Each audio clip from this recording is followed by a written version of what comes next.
সম্মানিত আশিকে রাসূলেরা, আমার মহান মুর্শিদ, আমার সম্মানীয় পিতা, তার পবিত্র নাম, তার মহিমান্বিত স্থান এবং মর্যাদা কিয়ামত পর্যন্ত অক্ষুণ্ণ এবং অপরিবর্তনশীল। আর আমি তার এক ক্ষুদ্র গোলাম, সৈয়দা তাকলিমায়ে খোদা। যতদিন আল্লাহ দয়া করে এই দেহে প্রাণ দিবেন, যতদিন আমি বাঁচব, ততদিন আমি তো আমার দয়াল মুর্শিদের কদমে তার অস্তিত্ব, তার আদর্শ, তার সত্যকে তুলে ধরব। দয়াল মাকে স্মরণ করব প্রতি কাজে কাজে। মায়ের আত্মত্যাগ, দয়াল মুর্শিদ কেবলা জানের এই মোহাম্মদ ইসলামের পেছনে আত্মত্যাগ ভুলে যেতে তো আমি পারি না, কারণ আমার জীবনের থেকে যে আমার ইমানের মূল্য বহু গুণ বেশি।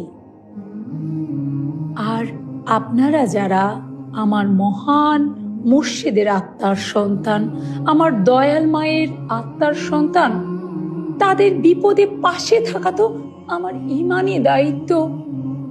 আপনাদের বিপদে যদি আমি পাশে থাকতে পারি, আমি কি অনুভব করি, কেমন করে বুঝাই আপনাদের।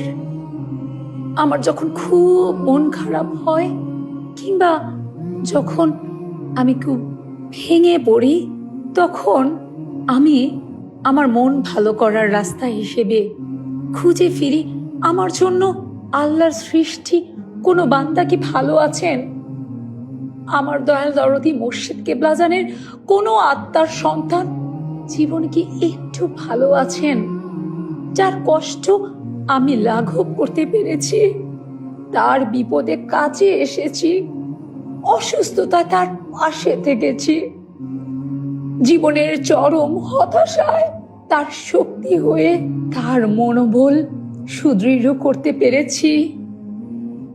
নিভু নিভু তার হৃদয়ে মুর্শিদ প্রেমকে আমার কণ্ঠস্বরে, আমার কথায়, আমার প্রচেষ্টায়, আমার সাধনায় মুর্শিদের নামকে, মুর্শিদের প্রেমকে, মুর্শিদের প্রেম হৃদয়ে আলোক ছটাকে পুনরায় প্রজ্বলিত করতে সক্ষম হয়েছি।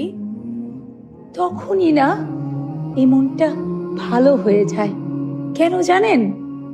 তখনই আমি দেখি আমার দয়াল মা, আমার সম্মানিত পিতা, আমার জাহিরি পিতা, আমার রুহের পিতা দয়াল মুর্শিদ সুফি সম্রাট হযরত মাহবুবে খোদা দেওয়ানবাগী আমার সামনে এসে দাঁড়িয়েছেন, আমার মাথায় হাত স্পর্শ করে বলছেন, মা, তুমি আমার যোগ্য সন্তান, তুমি আমার আত্মার সন্তানদেরকে ফেলে যেও না। আমার মুর্শিদের ভালোবাসা, তার নূরের স্পর্শ, তার নূর তাজাল্লা, তার ঐশী প্রেম কি করে বোঝাই আর।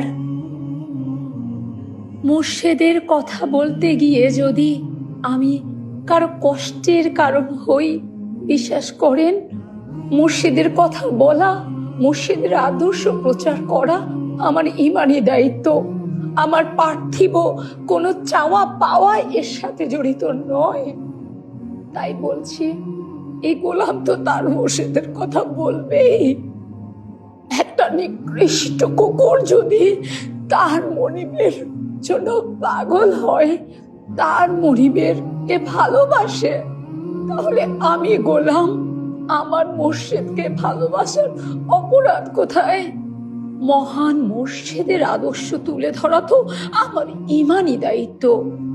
কে আমাকে অবজ্ঞা করলো, কে আমার সম্পর্কে মিথ্যা অপবাদ রটালো, সেটা তো আমার সিলেবাসের অন্তর্ভুক্ত নয়। আমার মূল মকসুদ তো দয়াল দরদি মুর্শিদ কেবলাজান। আমার প্রত্যেকটা পদক্ষেপ প্রত্যেকটা উদ্দেশ্য আমি আমার দয়াল মুর্শিদের নির্দেশ ক্রমে পরিচালিত। বিশ্বাস করেন, আমি দয়াল রাসূল সাল্লাল্লাহু আলাইহি সাল্লামের হুকুম ব্যতীত আমি গোলাম চলার কোনো তৌফিক আমাকে দেওয়া হয় নাই।